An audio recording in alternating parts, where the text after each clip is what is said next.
je disais que tout ce qui se passe aujourd'hui a été validé par une politique française depuis 7 ans. Je prenais l'exemple du Green Deal, de la Farm to Fork, de la PAC. Et alors, ces conseillers, ça, c'est la cerise sur le gâteau. Oui. Les 2 conseillers écologistes. Voilà, qui s'appellent Benoît Faraco et Mathias Ginet, et qui sont proches de la ligne Pascal Canfin et de la ligne Nicolas Hulot, puisqu'ils ont travaillé avec Nicolas Hulot quand il était ministre de la Transition. Et ce que j'apprends, sans citer personne, c'est que le ministère de l'Agriculture est en opposition matin, midi et soir avec ces 2 conseillers. Bien sûr, ils sont sur la ligne écolo. Oui, non, mais on est chez les fous.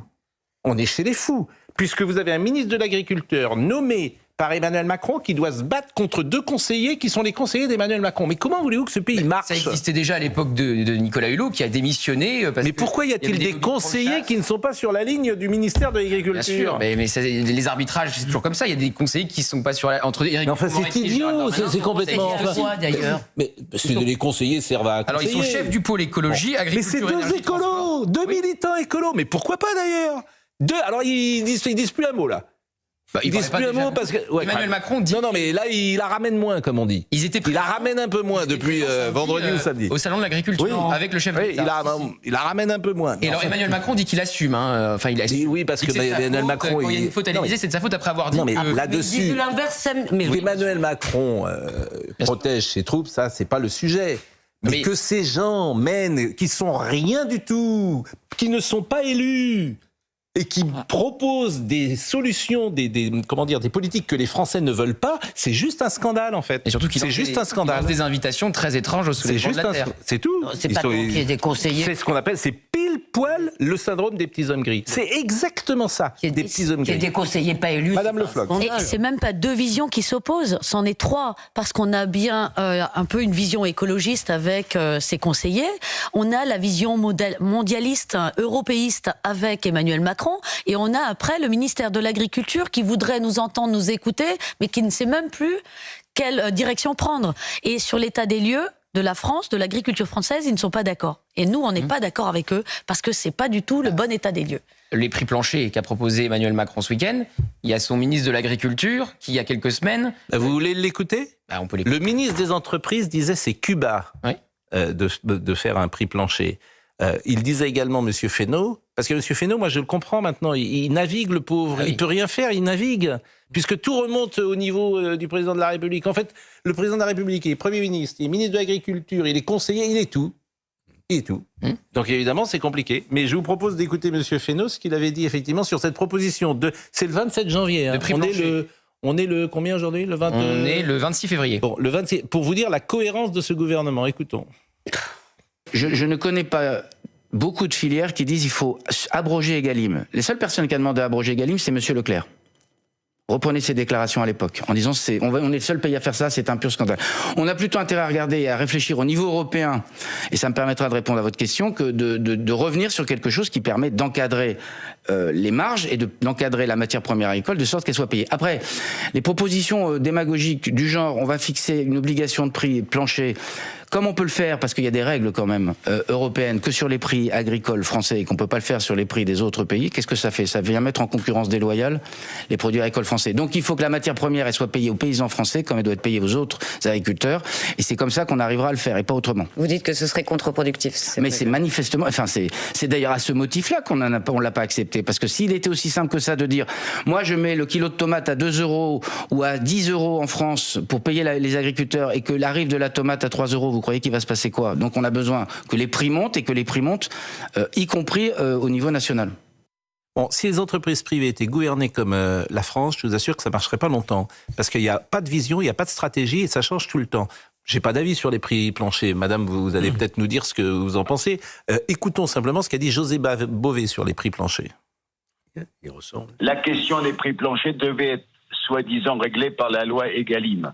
En réalité, on voit bien que, par exemple, un groupe comme Lactalis, le premier groupe mondial de lait, fait en sorte de ne jamais répondre aux éleveurs, et on l'a vu d'ailleurs encore, c'est pour ça qu'il y a eu une occupation des locaux par la Confédération paysanne, par le siège social à Laval. Donc les coûts de production, c'est quelque chose de central. Mais on ne pourra pas faire des coûts de production pour des productions de plus en plus importantes, il faudra les limiter avec un certain volume. Donc il y aura des prix qui seront garantis pour un certain volume.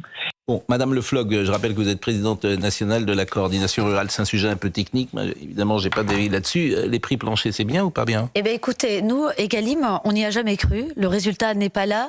Pour autant, s'ils veulent essayer leur prix plancher, pourquoi pas qu'ils l'essayent dans certaines filières dans lesquelles on pourrait les voir. Par exemple, le porc, la volaille, le lait. Mais ça veut dire quoi, un prix plancher pour toute l'Europe? Le prix plancher, comme l'a dit José Bové. Un égalim européen? C'est impossible au niveau européen. Un égalim européen, c'est impossible? Impossible. Bon. Impossible parce qu'on n'a pas tous les mêmes coûts de production. Et si on met un prix plancher et qu'on le met suffisamment élevé, on va développer la production plus à l'est de l'Europe et nous, on va être concurrencés. Donc, de toute manière, quels que soient ces modèles, il faut une régulation des productions. Mais par rapport à Egalim 1 et 2, où on était censé considérer les coûts de production avec une rémunération de la main-d'œuvre, si ça c'est un prix plancher, alors qu'on l'applique pour 100% de notre production sortie ferme. Et là, des gens comme Bigard, Copperle, qui aujourd'hui disent bah nous, il y a la moitié de notre production qui va à l'export, donc pour cette partie-là, on n'applique pas. Donc là, voyons si c'est possible, parce que s'ils y croient, pourquoi pas. Bon, je suis pas sûr que tout le monde ait compris. Ouais, non. Moi, personnellement, quand j'ai pas compris, je dis j'ai pas compris. Donc comme ça, j'ai un avantage. Mais je suis sûr que les gens qui nous regardent ont tout compris. Mais enfin, on a l'impression que ça marchera aussi bien que les peines planchées. Que... On ne peut pas avoir davantage les marges. Oui. C'est ça, surtout. La grande distribution et la production. C'est pas la question des marges, plutôt? Eh bien, les marges, elles peuvent aussi être délocalisées, parce que en France, au niveau agroalimentaire, on a beaucoup de groupes qui sont des multinationales qui sont aussi à l'étranger, et les flux financiers, ils les font aux valeurs qu'ils veulent. On va revenir évidemment sur les séquences fortes d'Emmanuel Macron au salon. Il y avait deux manières d'ailleurs de le voir. Moi, j'étais très frappé. Il y a des gens qui disent « Salut l'artiste, quel talent, c'est exceptionnel, quel artiste, quel chapeau ». Et c'est vrai qu'il est sidérant parce qu'il connaît les dossiers, il a une capacité à enregistrer les dossiers, à garder les informations, à les assimiler, qui est juste sidérante. Sidérant. Plus l'énergie de parler pendant 11 heures. Donc ça, c'était la première thèse. Puis la deuxième thèse, qui disent « Bon, ben voilà, c'est juste un numéro d'acteur ». Bon, ce génie. Mais ce qui est vrai, c'est que à chaque fois qu'il était à un endroit, c'était fermé au public.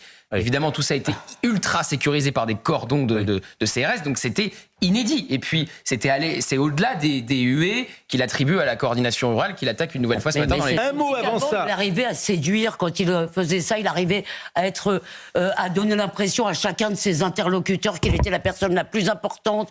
Il arrivait vraiment à faire ça. Là, il était assez agressif quand même, non? Tout le monde ne l'a pas vu de la même manière. Moi, j'ai vu beaucoup de gens passer en disant, c'est souvent la même chose d'ailleurs, c'est qui serait aussi fort que lui. J'entends souvent ça. Qui serait aussi fort que lui? Qui pourrait être à sa place? Qui pourrait faire mieux que lui? C'est le récit imposé par l'Élysée. Il ne faut pas être dupe non plus de la stratégie de communication. Oui, mais ça correspond sans doute à une tendance. Il y avait un déjeuner avec les fédérations. Il y en a 33 qui ont été invités. Il n'y en a que 2 qui sont venus. Quand il déambulait dans les allées, il y a des stands qui se fermaient parce que les agriculteurs ne voulaient pas lui parler. Mais parce que, moi, je pense que le problème d'Emmanuel Macron, c'est ces mots qui se heurtent à ce qu'il a fait. Quand je dis tout de suite, il peut me dire ce qu'il veut, il a signé le Green Deal, il a signé la Farm to Fork, que je dis mal, il a signé la politique agricole commune, et ces 2 conseillers à l'Élysée, c'est 2 conseillers écolos, donc il peut me raconter ce qu'il veut. Ce qu'il veut. Il y a un virage à 180 degrés, quoi. Il peut... Bravo, belle expression, vous devriez la déposer. Exactement. C'est la remise en cause de toute la politique antérieure. Mais sur la PAC, je suis d'accord. Mais quelle est sa sincérité? En fait, tu as l'impression que dès que ça sera un petit peu passé, tout ça, ils vont t'embourber. Parce qu'au fond, il est européiste et mondialiste. En fait, ça les ennuie, les agriculteurs. La messe n'est pas dite. L'agriculteur, on soulève le capot, c'est ce qui les ennuie actuellement. Parce que là, c'est sous leurs yeux. Ils font ce qu'ils veulent. Exactement. Derrière ce que veulent les peuples, toute l'Europe, mais ça, boum! Ça saute. La réalité. Mais en fait, il est totalement en phase avec von der Leyen. C'est cette politique européenne ultra-libérale et ultra-écolo. Ça veut dire que nous, on est une monnaie d'échange et de toute manière, tant qu'on profitera à certaines multinationales, entreprises du CAC 40, les vendeurs de voitures, mais nous, Véronique on est une monnaie d'échange. Nathan Dever, qui n'a pas parlé. Oui, quand même, je pense, en effet, qu'il est... Vous êtes habillé comme un jeune aujourd'hui, Nathan. Vous aimez bien? Non, vous êtes habillé comme un jeune, je le dis pour nos amis d'Europe 1. Oui, vous étiez au salon de l'agriculture peut-être hier. Peut-être tout à l'heure. Peut-être tout à l'heure. Par rapport, en effet, il y a un changement, il y a un décalage entre son paradigme global, sa vision des choses, ce qu'il a pu faire avant et ce qui est annoncé en matière de virage. Je pense qu'il faut quand même noter une chose, c'est que là, contrairement aux Gilets jaunes, où finalement c'était un phénomène assez semblable, ça veut dire que c'était une souffrance sociale qui n'était pas dans le viseur du pouvoir, là au moins le pouvoir essaye d'écouter depuis le début, on ne peut pas leur retirer ça, au moins ils essayent de faire des concessions. Et sauf pourquoi vous dites ça alors qu'en décembre 2023 le Green Deal, c'est il y a 2 mois? Pourquoi vous dites qu'ils écoutent puisqu'ils ont signé le Green Deal il y a 2 mois? Parce que depuis le début des ils ne savaient pas ce qui se passait il y a 2 mois. De blocage, de barrage, de colère de la part des agriculteurs, au moins ils ont été dans l'écoute. Non, parce que je mais parce qu'ils sont forcés. Oui, mais au moment des Gilets jaunes, Édouard Philippe, par exemple, n'a pas voulu bouger d'un iota, n'a pas voulu ouvrir ses oreilles pour écouter cette Un mot, ça vous concerne. Les jeunes. On en a parlé l'autre jour. Il y a un petit sondage politique. Et c'est vrai que Jordan Bardella et Gabriel Attal, c'est très intéressant quand même ce qui se passe dans la société française. Parce qu'il y a toute une génération, la génération, alors je ne sais pas ce qu'il adviendra, mais la génération, j'ai envie de dire, de ceux qui étaient montés avec Nicolas Sarkozy, qui ont aujourd'hui entre 50 et 60 ans, qui devraient aller au pouvoir. Ceux-là, ils vont peut-être être zappés. Ça va être la génération perdue. Je ne cite pas de nom pour ne pas être désagréable, et remplacé par les jeunes qui incarnent à la fois quelque chose de nouveau, mais une forme aussi de, comment dire, de conservation. Je ne sais pas si c'est conservation, conservateur, j'hésite entre les deux mots. Oui, mais je veux conservatisme. Il n'est pas, tu vois, c'est pas un conservatisme pour Gabriel Attal. C'est une conservation du modèle. Vous voyez, c'est pour ça que c'est populaire quand il avait un discours d'autorité à l'école. Il y a une prime à l'autorité à la jeunesse. Donc voilà, prime. Alors c'est le. Donc ils sont pas tous woke. C'est le cocktail. Bon, c'est un cocktail. Et j'ajoute une maîtrise exceptionnelle des codes de la communication. Enfin, vous prenez Jordan Bardella, il a 21 millions de j'aime sur TikTok. Je pense que quasiment personne, hormis Mélenchon, fait la même chose dans la classe politique. Et les deux que vous voulez pas citer, mais on peut les citer. S'il a 20 millions de j'aime sur TikTok, évidemment, ça compte. Ça va pas être politique, mais ça compte. Les deux que vous voulez pas citer, c'est Édouard Philippe et un langage non aseptisé, ça compte aussi dans la manière dont les gens... Alors Édouard Philippe, effectivement, je pense que lui peut faire partie de la génération perdue. Et Marine Le Pen va aller au salon de l'agriculture après-demain. On va voir si elle est aussi bien accueillie que Jordan Bardella. La comparaison va forcément être faite. Mais c'est vrai qu'il y a un paradoxe, c'est qu'on peut quand même se dire qu'après 2 quinquennats d'Emmanuel Macron, les Français voudraient peut-être tourner la page du jeunisme. Parce que le jeunisme, c'était cette théorie juste qu'il suffit de changer des visages pour changer quelque chose. On a bien vu que ça fonctionnait pas. Le deuxième est fini, dites-moi. Soulèvement est en train. Mais Emmanuel Macron. Et c'est vrai que cette histoire de communication TikTok, c'est quand même un appauvrissement considérable de la parole politique. Il faut quand même le... Karine Duc, je vous propose d'écouter Karine Duc. C'est tout à fait ridicule d'essayer de nous coller cette étiquette-là. On a justement ce qui doit déranger, c'est que nous n'avons aucune étiquette. On est là, moi quand je me suis engagée syndicalement, d'abord mon métier c'est l'agriculture, et c'est tout à fait l'essence même et le but de l'accomplissement, et c'est de faire en sorte que ma ferme puisse fonctionner, que l'ensemble des fermes de mon département puisse fonctionner. C'est pour ça que je me suis engagée. Les étiquettes politiques, je n'en ai que faire. Nous avons toujours été sur les sujets, uniquement les sujets. C'est très facile de nous coller des étiquettes et de détourner le débat. Là, l'intention a été de détourner le débat. Et Emmanuel Macron, qui, le midi, a semblé être dans une perspective de construction de quelque chose, s'est complètement ridiculisé en fin de journée et a fait tout autre chose. Il est parti en campagne politicienne pour les européennes. Et il a, dans ce sens-là, complètement négligé le salon de l'agriculture et les agriculteurs. Il a préféré bafouer la parole des agriculteurs, les négliger sur le terrain.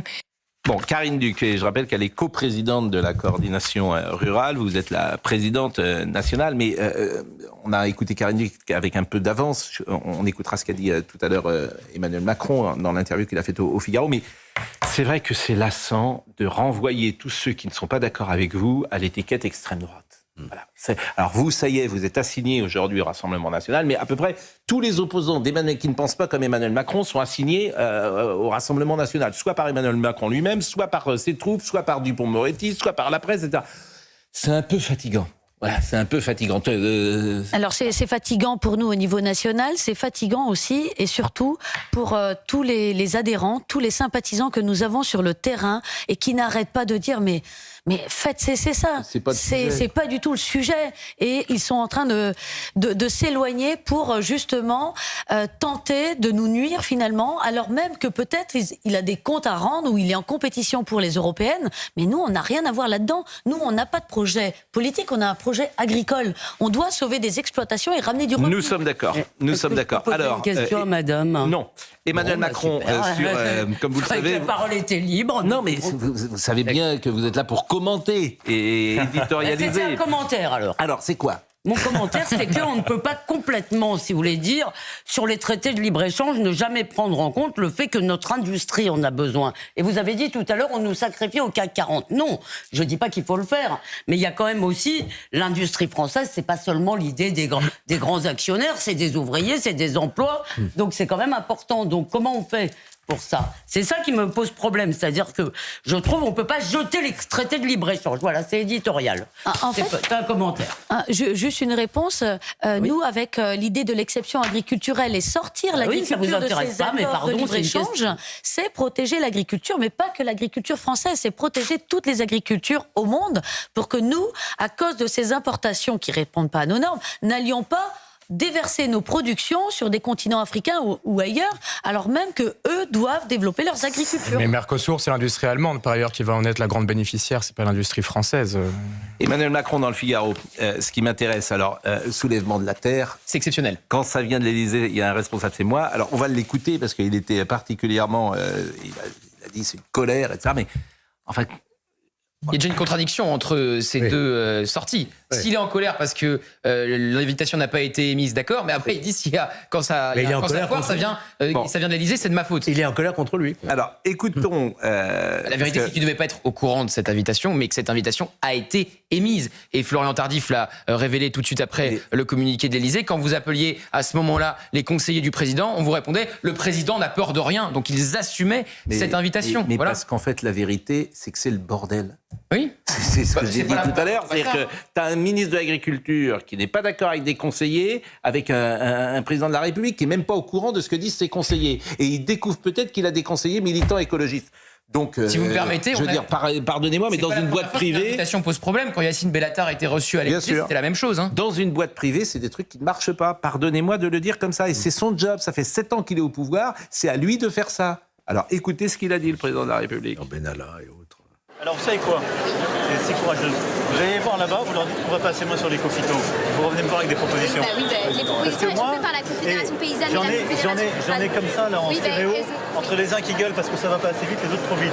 On est un même pays, une même nation, on s'en sortira. On a des solutions complètes en avance. C'est à l'industrie que vous faites avancer. Et qu'est-ce qu'on est en train de faire? Je vais vous dire, depuis 2018, pour la première fois dans notre histoire, on a baissé les éco-phytos.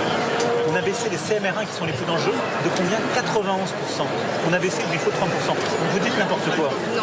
Pardon, vous dites n'importe quoi. Mais je suis d'accord, je suis pas en train de dire que la France qui travaille. Attends, je suis pas en train de dire que vous faites de la gratte. C'est la France qui bosse.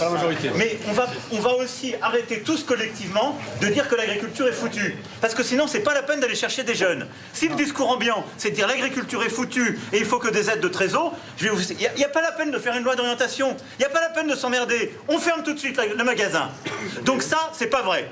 Il y a des gens qui font beaucoup d'argent. La réalité, c'est que l'agriculture française, elle se tient.